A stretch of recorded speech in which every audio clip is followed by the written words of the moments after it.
How do rich countries exploit poor countries to get even richer? Welcome to my non-fiction book recommendation series, and today we'll be talking about The Confessions of an Economic Hitman by John Perkins. So this book is about John Perkins' experience as a consultant for Bain and how he consulted in Panama, Indonesia, Saudi Arabia, etc.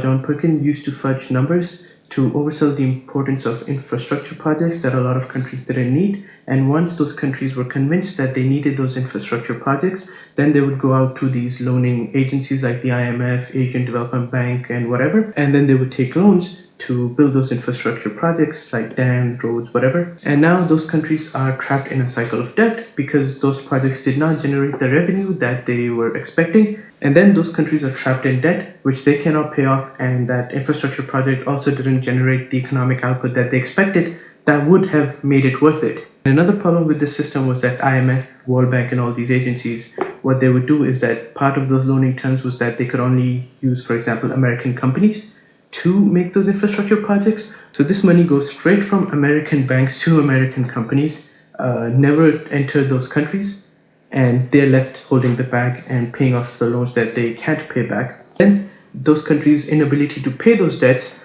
are used as leverage for them to give America, for example, military bases in those countries or vote favorably in the United Nations and etc. So this book might have been a bombshell when it came out, but now it is pretty much common knowledge that this has been happening in the 60s, 70s, 80s, and even in the modern day.